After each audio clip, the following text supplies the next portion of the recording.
ಇನ್ನು ವಿಧಾನಸಭೆ ಕಲಾಪ ಈಗ ಆರಂಭವಾಗಿದೆ. ನ್ಯಾಷನಲ್ ಫ್ಲಾಗ್ ಅನ್ನು ಒಳಗೆ ತಂದಿದ್ದಾರೆ ಅಂತ ಮಾಹಿತಿ ಬಂದ ಕಾರಣ ನಾನು ಈ ವಿಚಾರನ ಹೇಳಿದ್ದೇನೆ ಅಷ್ಟೇ.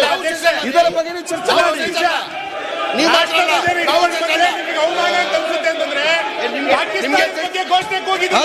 ಚರ್ಚೆ ಮಾಡಿ, ಅದು ಯಾರು ಬೇಡ ಅಂತ ಹೇಳಿಲ್ಲ, ಅದನ್ನು ನೀವು ಚರ್ಚೆ ಮಾಡಿ. ಎಲ್ಲಿ ನಡೆಯಲಿಲ್ಲ, ಹೊರಗೆ ನಡೆದಿದ್ದ, ವಿಧಾನಸೌಧ ಹೊರಗೆ ನಡೆಯಲಿಲ್ಲ, ಹೊರಗೆ ನಡೆದಿದ್ದೆ, ಅದನ್ನು ನೀವು ಚರ್ಚೆ ಮಾಡಿ. ನನ್ನ ವ್ಯಾಪ್ತಿ ಒಳಗಡೆ ಬರಲಿಲ್ಲ, ಆ ವಿಚಾರ ನೀವು ಚರ್ಚೆ ಮಾಡಿ. ನನಗೆ ಬಂದ ಮಾಹಿತಿ ಪ್ರಕಾರ ನಾನು ನಿಮಗೆ ಮಾಹಿತಿ ಕೊಟ್ಟಿದ್ದೇನೆ ಅಷ್ಟೇ. ಅದು ನನ್ನ ಜವಾಬ್ದಾರಿ ಮತ್ತು ಕರ್ತವ್ಯ ನಿಮ್ಗೆ ಹೇಳುವಂತದ್ದು. ಹೊರಗೆ ಆದಂತ ವಿಚಾರ ನೀವು ಚರ್ಚೆ ಮಾಡಿ. ನಾವು ಯಾರು ಕೂಡ ಬೇಡ ಅಂತ ಹೇಳಿಲ್ಲ. ಅಂತ ಯಾವುದೇ ಘಟನೆ ಇದ್ರೂ ಕೂಡ ನಾವೆಲ್ಲ ತೀವ್ರವಾಗಿ ಒಗ್ಗಟ್ಟು ಖಂಡಿಸಬೇಕು. ತಪ್ಪು ಅಂತ ಹೆಂಗೆ ಹೇಳ್ತೀರಾ ನೀವು? ಇನ್ಯಾವ್ದು ಪಾಕಿಸ್ತಾನ ಧ್ವಜ ಹಿಡ್ಕೊಂಬರೋಣ ನಾವು? ಭಾರತ ಧ್ವಜ ಹಿಡ್ಕೊಂಬರೋದು ನಾವು ಏನ್ ಬೇಡ ಅಂತ ಅದಕ್ಕೆ ಅವಮಾನ. ಪ್ರಸನ್ನ ಡಿಸೋಜ ಹಾಲಣಬೆ ಕೃಷಿ ಮಾಡಿ ವರ್ಷಕ್ಕೆ 3 ಲಕ್ಷ ಗಳಿಸ್ತಿದ್ದಾರೆ. ನೀವು ಕೂಡ ಅವರಿಂದ ಕಲಿಬೇಕಾ? ಅವ್ರ ಜೊತೆ ವಿಡಿಯೋ ಕಾಲ್ ನಲ್ಲಿ ಮಾತಾಡಬೇಕಾ? ಈಗಲೇ ಫ್ರೀಡಮ್ ಆಪ್ ಡೌನ್ಲೋಡ್ ಮಾಡಿ. ಕೆಲಸಗಳು ಬೇಡ ಅಂತ ಹೇಳಿದ್ದೇನೆ ಅಷ್ಟೇ. ನಾನೊಬ್ಬ ನಿಮ್ಮ ಮಿತ್ರನಾಗಿ, ಒಬ್ಬ ಸೋದರನಾಗಿ ಕೆಲವು ಮಾಹಿತಿ ಕೊಟ್ಟಿದ್ದೇನೆ. ಹೊರಗೆ ಏನು ನಡೆದಿದೆ ನೀವು ಅದನ್ನು ಚರ್ಚೆ ಮಾಡಿ. ಏನು ಅಭ್ಯಂತರ ಚರ್ಚೆ ಮಾಡಿ. ಏನೇ ಹೊರಗೆ ಆಗಿದ್ರು ಕೂಡ ಎಲ್ಲ ತೀವ್ರವಾಗಿ ಖಂಡಿಸ್ತೇವೆ. ಅದನ್ನು ಚರ್ಚೆ ಮಾಡಿ. ನಾನು ಒಳಗಿನ ವಿಚಾರ ಮಾತ್ರ ಹೇಳಿದ್ದೇನೆ.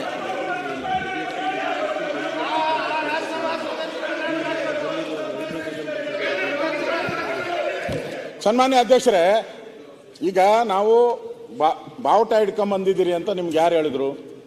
ಮತ್ತೆ ಭಾರತದ ಬಾವುಟ ಹಿಡ್ಕೊಂಬರಕ್ಕೆ ಏನು ಅಪಮಾನನ? ನಮ್ಗೇನು ಅಪಮಾನ ಇಲ್ಲ. We are proud.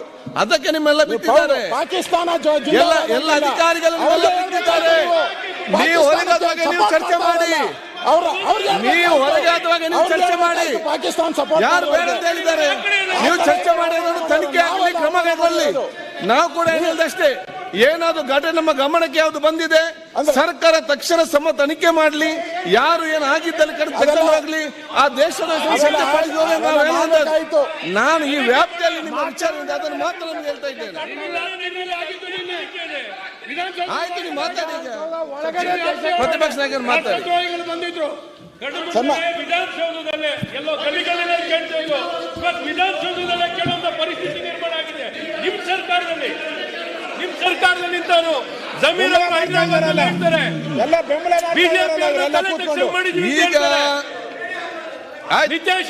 ಇದರ ಬಗ್ಗೆ ಚರ್ಚೆ ಬೇಡ.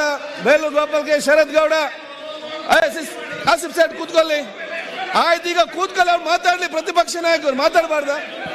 ರಾಜಗೌಡ ಕೂತ್ಕೊಳ್ಳಮ್ಮೆ. ಶರದ್ ಗೌಡ್ರೆ ಕೂತ್ಕೊಳ್ಳಿ. ಇಲ್ಲಿ ರಾಜಗೌಡ್ರೆ ಕೂತ್ಕೊಳ್ಳಿ. ಅವ್ರು ಮಾತಾಡ್ತಾರೆ.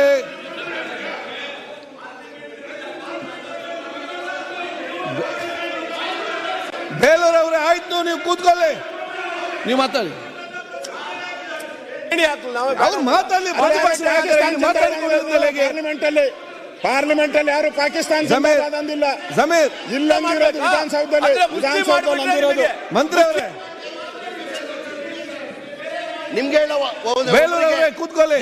ನಮಗೂ 2 ವಯಸ್ಸಿದೆ ಸ್ವಾಮಿ, ನಮಗೂ 2 ವಯಸ್ಸಿದೆ. ನೀವು ಅವ್ರು ಮಾತಾಡ್ಲಿ. ಇವ್ರೆ ಮಾತಾಡೋ ಮುಂಚೆ ನೀವು ಯಾಕೆ ಮಾತಾಡ್ತೀರಿ? ನಿಮ್ಗೆ ಏನಾಗಿದೆ ಎಲ್ಲರಿಗೆ? ರಾಜಗೌಡ್ರೆ ಕೂತ್ಕೊಳ್ಳಿ.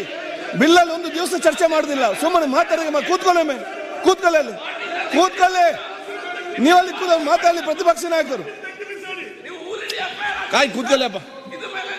ಆಯ್ತು, ನಾವು ಮಾತಾಡ್ಲಿ. ಪ್ರತಿಪಕ್ಷ ನಿಮ್ಗೆ ನಿಜವಾದ ಕಾಳಜಿ ಇದ್ರೆ ಮಾತಾಡೋ ಕೇಳಿ. ಅಧ್ಯಕ್ಷರೇ,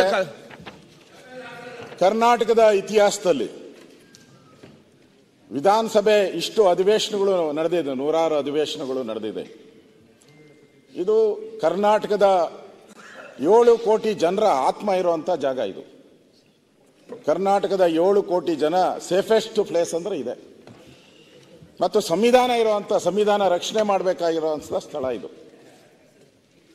ಮತ್ತೆ ಕೆಂಗಲ್ ಹನುಮಂತಯ್ಯನವರು ಈ ವಿಧಾನಸೌಧವನ್ನು ಕಟ್ಟುವಂತ ಸಂದರ್ಭದಲ್ಲಿ ವಿಧಾನಸೌಧದ ಮೇಲೆ ಧರ್ಮೋ ರಕ್ಷತಿ ರಕ್ಷತಾ ಅಂತ ಬೋರ್ಡ್ ಹಾಕಿದ್ದಾರೆ. ಇವತ್ತು ಆಗಿರುವಂತ ಘಟನೆ ಪಾಕಿಸ್ತಾನಕ್ಕೆ ಜಿಂದಾಬಾದ್, ನಜೀರ್ ಹುಸೇನ್ಗೆ ಜಿಂದಾಬಾದ್ ಅಂತ ಘೋಷಣೆಯನ್ನ ಕೂಗಿರುವಂಥದ್ದು ಇಡೀ ರಾಜ್ಯದಲ್ಲಿ ಒಂದು ರೀತಿ ಭಯದ ವಾತಾವರಣ ಮೂಡಿಬಿಟ್ಟಿದೆ. ಏನಪ್ಪ ನಮಗೆಲ್ಲ ರಕ್ಷಣೆ ಕೊಡುವಂಥ ಸ್ಥಳ ಯಾವುದಿದೆ ಅದೊಂದು ಪವಿತ್ರ ಸ್ಥಳ. ಅದು ಆ ಸ್ಥಳದಲ್ಲೇ ಇವತ್ತು ಪಾಕಿಸ್ತಾನ ಜಿಂದಾಬಾದ್ ಅಂತ ಕೂಗ್ತಾರೆ ಅಂತ ಹೇಳಿದ್ರೆ ಇನ್ನು ನಮ್ಮ ಗಲ್ಲಿಗಳಲ್ಲಿ ಇನ್ನೇನು ಪಾಕಿಸ್ತಾನನೇ ಮಾಡಿಬಿಡ್ತಾರೆ ಎಲ್ಲರಿಗೂ ಅಂತ ಭಯ ವಾತಾವರಣ ಆಗಿದೆ. ಯಾರು ರಕ್ಷಣೆಯನ್ನು ಕೊಡಬೇಕಾಗಿತ್ತು ಆ ರಕ್ಷಣೆಯ ಸ್ಥಳದಲ್ಲಿ ಇವತ್ತು ಅವ್ರಿಗೆ ಒಂಥರ ರೆಡ್ ಕಾರ್ಪೆಟ್ ಹಾಕಿ ವಿಧಾನಸೌಧ ಒಳಗಡೆ ಬರೋಕ್ಕೆ ಅವಕಾಶ ಯಾರು ಕೊಟ್ಟರು? ಅವ್ರಿಗೆ ಯಾರು ಕೊಟ್ಟರು? ರೆಡ್ ಕಾರ್ಪೆಟ್ ಹಾಕಿ ಅವ್ರು ಬಂದು ಜೊತೆಲಿರೋಕೆ ಯಾರು ಅವಕಾಶ ಕೊಟ್ಟರು? ಕೂತ್ಕೊಳ್ಳಿ ಮಂತ್ರಿಗಳೇ, ಕೂತ್ಕೊಳ್ಳಿ. ಅಲ್ಲಿ ಅಲ್ಲಾರು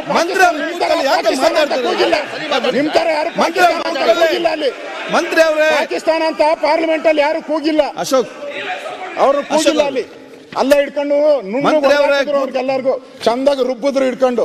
ನೀವ್ಯಾರನ ರುಬ್ಬಿದ್ರ ಅವ್ರಿಗೆ? ನೀವ್ಯಾರನ ಹೊಡೆದ್ರ ಅವ್ರಿಗೆ? ಬಿರಿಯಾನಿ ಕೊಟ್ರಲ್ಲ ನೀವು, ಬಿರಿಯಾನಿ ಕೊಟ್ಟು ಸಾಕ್ರಿ ಅವ್ರಿಗೆಲ್ಲ. ಚಂದ ಬಿರಿಯಾನಿ ಕೊಟ್ಟು ಚಂದ ಸಾಕ್ರಿ, ಬಿರಿಯಾನಿ ಕೊಟ್ಬಿಟ್ಟು ಅವ್ರಿಗೆ ಒಳ್ಳೊಳ್ಳೆ ಬಿರಿಯಾನಿ ಕೊಟ್ಟು ಸಾಕ್ರಿ ಅವ್ರಿಗೆ. ಚಂದ ನೀರ್ನೇ ಮಾಡ್ಕೊಂಡಿರಿ.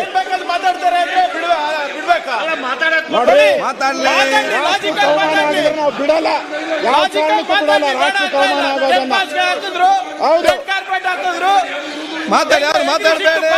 100 ಸರಿ ಹೇಳ್ತೀನಿ. ರೆಡ್ ಕಾರ್ಪೆಟ್ ಹಾಕಿ ಕರ್ಕೊಂಡ್ ಬಂದಿದ್ದೀರಾ ನೀವು? ರೆಡ್ ಕಾರ್ಪೆಟ್ ಹಾಕಿ ಕರ್ಕೊಂಡ್ ಬಂದಿದ್ದೀರಾ ನೀವು? ನಿಮ್ಮವ್ರು ಯಾಕೆ ನಿಲ್ತಾರೆ? ಏನಾಗಿದೆ ಅವ್ರಿಗೆ? ಅವ್ರು ನೀವೆಲ್ಲ ಮಾತಾಡ್ತಾರೆ ಆ ಕಡೆ. ಯಾಕೆ ಅವನು ನಾಯಕರು ಮಾತ್ರ ಯಾಕೆ ಮಾತಾಡ್ತೀರಿ? ನಿಮ್ಮ ನಾಯಕರು ಮಾತಾಡೋದು ನಿಮ್ಗೆ ಜವಾಬ್ದಾರಿ ಬೇಕು. ಅವ್ರು ನೋಡಿ, ನೀವು ನಿಮ್ಮನ್ನು ಸರಿಪಡಿಸ್ಕೊಳ್ಳಿ, ಅವ್ರು ಅವರನ್ನು ಸರಿಪಡಿಸ್ಕೊಳ್ತಾರೆ. ಅವರು ನಿಮ್ಗೆ ಹೇಳುದು, ನೀವು ಅವ್ರಿಗೆ ಹೇಳುದು. ನಿಮ್ಮನ್ನು ನೀವು ಸರಿಯಾಗಿ ಎಲ್ಲೋ ಕೂಡ ಸರಿಯಾಗ್ತದೆ. ನೀವು ಮಾತಾಡಿ. ಸನ್ಮಾನ್ಯ ಅಧ್ಯಕ್ಷರೇ, ಅವರು ಈ ವಿಧಾನಸೌಧದೊಳಗಡೆ ಹೆಂಗ್ ಬಂದ್ರು? ಯಾರು ಅವ್ರನ್ನ ಕರ್ಕೊಂಡ್ಬಂದ್ರು? ಮತ್ತೆ 500 ಜನ ಪೊಲೀಸರು, IAS ಅಧಿಕಾರಿಗಳು, IPS ಅಧಿಕಾರಿಗಳು ಎಲ್ಲ ಪೂರ್ತಿ ಅಲ್ಲಿ ಇದ್ದವರೆಲ್ಲ ಸೆಕ್ಯೂರಿಟಿ ಮಾಡುವಂತ ಒಂದು ಸ್ಥಳ. ಎಲ್ಲೋ ಗಲ್ಲಿಯಲ್ಲಾಗಿದ್ರೆ ನಾವು ನೋಡಿಲ್ಲ ಅಂತ ಹೇಳ್ಬೋದಾಯ್ತು. ಇಂಥ ಒಂದು ಪವಿತ್ರ ಸ್ಥಳದಲ್ಲಿ ಪಾಕಿಸ್ತಾನ ಜಿಂದಾಬಾದ್ ಅಂತಾರೆ ಅಂತ ಹೇಳಿದ್ರೆ ಅವ್ರಿಗೆ ಎಷ್ಟು ಧೈರ್ಯ ಇರಬೇಕು? ಎಷ್ಟು ಧೈರ್ಯ ಇರ್ಬೇಕು ಅವ್ರಿಗೆ? ಎಷ್ಟು ಧೈರ್ಯ ಇರ್ಬೇಕು? ಕೂತ್ಕೊಳ್ಳಿ ಶಾನಗೌಡ್ರೆ. ನನಗನ್ಸ್ತೈತೆ ನಾವು ಯಾವ ಮುಖ ಇಟ್ಕೊಂಡು ನಮ್ಮ ಸೈನಿಕರಿಗೆ ನಾವು ಮುಖ ತೋರ್ಸೋಣ? ಇವತ್ತು ಪಾಕಿಸ್ತಾನದ ಗಡಿಗಳಲ್ಲಿ ನಮಗೋಸ್ಕರ ಪ್ರಾಣ ಕೊಡ್ತಾ ಇದ್ದಾರೆ. ಅವರು ಜೀವದ ಹಂಗನ್ನ ತೊರೆದಿದ್ದಾರೆ. ಲಕ್ಷಾಂತರ ಜನ ಪ್ರಾಣ ಕೊಟ್ಬಿಟ್ಟಿದ್ದಾರೆ. ಪಾಕಿಸ್ತಾನ ಜಿಂದಾಬಾದ್ ಅಂದ್ರೆ ಅಲ್ಲೇ ಗುಂಡಾರಿಸ್ತಾರೆ ಅವ್ರ ಮೇಲೆ. ಇಲ್ಲಿ ವಿಧಾನಸೌಧದಲ್ಲಿ ಬಂದು ಹೇಳ್ತಾರೆ ಅಂತಂದ್ರೆ ಏನು ಇಲ್ಲ. ರೆಡ್ ಕಾರ್ಪೆಟ್ ಹಾಕಿದ್ರು, ರೆಡ್ ಕಾರ್ಪೆಟ್ ಅವ್ರನ್ನ ಎಸ್ಕೇಪ್ ಮಾಡಿದವ್ರು ಯಾರು? ಅವ್ರಿಗೆ ವೆಹಿಕಲ್ ಅರೇಂಜ್ ಮಾಡಿಕೊಟ್ಟವ್ರು ಯಾರು ಹೋಗಕ್ಕೆ? ಇಷ್ಟೆಲ್ಲ ಘೋಷಣೆ ಕೂಗಿದ್ರು ಕೂಡ ಯಾವ ಅಧಿಕಾರಿನೂ, ಪೊಲೀಸ್ ಅಧಿಕಾರಿ ಅವ್ರ ಮೇಲೆ ಏನು ಕೇಸೇ ಮಾಡಲಿಲ್ಲ. ಅಂದ್ರೆ ಒಂಥರ ನೋಡಿದ್ರೆ ಈಗ ನಾನು ಹೇಳೋದು ನಜೀರ್ ಹುಸೇನ್ ಅವರು,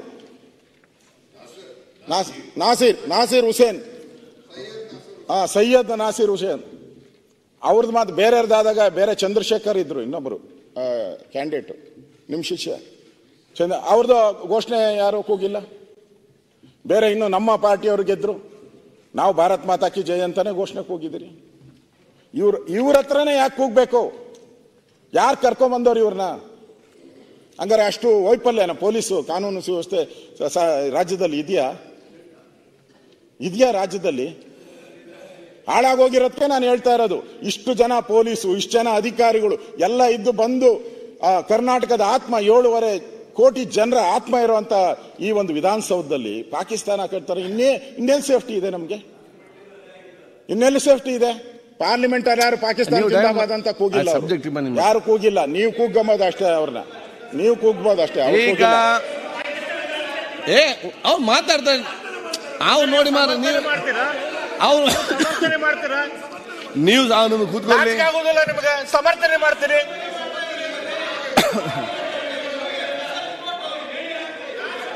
ಗೋಪಾಲ್ ಕೃಷ್ಣ ಅವರೇ ಹಾಕ್ಬೇಕಾಯ್ತು ಅಲ್ಲಿ. ಗೋಪಾಲ್ ಕೃಷ್ಣ ಅವರೇ ಆಯ್ತು, ಎಷ್ಟು ಕೂತಲ್ಲಪ್ಪ. ನಿಮ್ಮ ನಾಲ್ಕರಲ್ಲಿ ಮಾತಾಡ್ತಿದ್ದಾರೆ ನೀವೇನು? ಸುರೇಶ್ ಗೌಡ ಅವರೇ, ಗೋಪಾಲ್ ಕೃಷ್ಣ ಅವರೇ, ಡೆಲ್ಲಿ ಹೋಗಿ ಮಾತಾಡಿ. ಪ್ರತಿ ಡೆಲ್ಲಿ ಇಲ್ಲಿ ಕೂತ್ಕೊಂಡು ಡೆಲ್ಲಿಯಲ್ಲಿ ಮಾತಾಡಿ. ಡೆಲ್ಲಿಯೊಳಗೆ ಇಲ್ಲಿ ಮಾತಾಡ್ತೀವಿ. ಈಗ ವಿಚಾರ ಏನಿದೆ, ಗಂಭೀರವಾದ ವಿಚಾರವನ್ನು ಪ್ರಸ್ತಾವ ಮಾಡ್ತಿದ್ದಾರೆ. ಯಾರ್ದನ್ನು ಕೂಡ ಲೈಟಾಗಿ ನೀವು ತಗೊಳ್ಬೇಡಿ. ನಮಗೆ ಏನಾಗಿದೆ ನಮಗೇನು ಯಾರಿಗೂ ಕೂಡ ಗೊತ್ತಿಲ್ಲ, ನಮ್ಗೆ ಗೊತ್ತಿಲ್ಲ. ಅದನ್ನು ನಮ್ಗೇನಿದೆ ಆಗೇನು ಆಗಿದ್ದಲ್ಲಿ ಯಾರು ಹೇಗೆ ಪತ್ತೆ ವಿಚಾರ ಇತ್ತು ಒಂದು ಗಂಭೀರವಾದ ಚರ್ಚೆ ಮಾಡುವಾಗ ಅಷ್ಟೇ ಗಂಭೀರದಿಂದ ಭಾಗವಹಿಸಿಕೊಂಡು ನಮ್ಮ ದೇಶದ ಇಂಟ್ರೆಸ್ಟ್, ರಾಜ್ಯದ ಇಂಟ್ರೆಸ್ಟ್ ಬಗ್ಗೆ ನಾವೆಲ್ಲರೂ ಕೂಡ ಒಗ್ಗಟ್ಟಿನಿಂದ ಇದ್ದು ನಾವು ಪರಸ್ಪರ ರಾಜ್ಯಕ್ಕೆ ಬಿಟ್ಟು ಬಿಡಬೇಕಿಲ್ಲಿ. ದೀರ್ಘವಾದ ಚರ್ಚೆ ಆಗಲಿ, ಅವ್ರಿಗೇನು ಮಾಹಿತಿ ಇದನ್ನೆಲ್ಲ ಹೇಳಬೇಕಲ್ಲ. ನಮ್ಗೇನು ಗೊತ್ತಾಗ್ತದೆ, ನಿಮಗೆ ಸರ್ಕಾರಕ್ಕೆ ನಿಮ್ಗೆ ಹೇಗೆ ಗೊತ್ತಾಗ್ತದೆ? ಸರ್ಕಾರ ಅದ ತನಿಖೆಯನ್ನು ಮಾಡ್ತದೆ. ನೀವು ಅದಕ್ಕೆ ಒಂದು ಈ ವಿಚಾರಕ್ಕೆ ಸಂಬಂಧ ನೀವು ಚರ್ಚೆ ಮಾಡಲಿಕ್ಕೆ ಅವಕಾಶ ಕೊಡದೆ ಪ್ರತಿ ಹಂತದ ಮತ್ತೆ ಏನಿದು? So is a national interest and state interest. ಇದು ನಾವೆಲ್ಲರೂ ಒಗ್ಗಟ್ಟಿಂದ ಇರಬೇಕು. ಇಲ್ಲಿ ಪರಸ್ಪರ ಆ ಕಡೆ ಆರೋಪ ಅನ್ನುವಂಥ ಪ್ರಶ್ನೆ ಯಾವುದು ಕೂಡ ಇಲ್ಲ. ಮತ್ತೆ ಸರ್ಕಾರ ಉತ್ತರ ಕೊಡ್ತದೆ. ಅದಕ್ಕೆ ಮುಂದುವರಿಸಿಲ್ಲ ಸಾಕು ಹೇಳಲಿಕ್ಕೆ ಅವರು ನಮ್ಗೆ ಗೊತ್ತಿಲ್ಲ. ಆಯ್ತು, ಇನ್ನು ಮುಂದುವರಿಸಿ. ಈಗ ಇಲ್ಲ, ಚರ್ಚೆ ಮಾಡಕ್ಕೆ ಅವಕಾಶ ಕೊಟ್ಟಿದ್ರೆ ನಾವು ಚರ್ಚೆ ಮಾಡಬೇಕು. ಯಾರು ಗೊತ್ತಿಲ್ಲ ಅಂತ ಹೇಳ್ತಾರೆ. ಕಳೆದ ಅಧಿವೇಶನದಲ್ಲಿ ಬಡ್ಜೆಟ್ ಮಾಡುವಂತ ಸಂದರ್ಭದಲ್ಲಿ ಇಲ್ಲಿ ಕೂತಿದ್ರು ಅವರೆಲ್ಲ, ಕಿವಿ ಮೇಲೆ ಹೂವು ಇಕ್ಕೊಂಡ್ ಬಂದಿದ್ರು. ಇವತ್ತು ರಾಜ್ಯದ ಜನತೆ ಮೇಲೆ ಕಿವಿ ಮೇಲೆ ಹೂವು ಇಕ್ಕಕ್ಕೆ ಹೋಗ್ಬೇಡಿ. ಎಲ್ಲಾ ಮೀಡಿಯಾದಲ್ಲೂ ಬಂದಿದೆ, ಕಿವಿ ಮೇಲೆ ಯಾರಿಗೂ ಹೂವು ಇಕ್ಕಕ್ಕೆ ಹೋಗ್ಬೇಡಿ. ಇಕ್ಕಿಸ್ಕೊಂಡವ್ರು ಯಾರು ಇಲ್ಲ ಇಲ್ಲಿ, ಕಿವಿ ಮೇಲೆ ಹೂವು ಇಕ್ಕಿಸ್ಕೊಂಡವ್ರು ಯಾರು. ಗಂಭೀರ ವಿಷಯ, ಪೊಲಿಟಿಕ್ಸ್ ಇಲ್ಲ ಅಂತ ಹೇಳ್ತಾ ಇದಾರಲ್ಲ, ನಾವು ನೋಡೇ ಇಲ್ಲ, ಕೇಳೇ ಇಲ್ಲ. ಹಂಗಾರೆ ಯಾವ್ದೋ ಒಂದು ನ್ಯೂಸ್ ಚಾನೆಲ್ ಮಾಡಿರೋದು, ಯಾವ್ದೋ ಒಂದು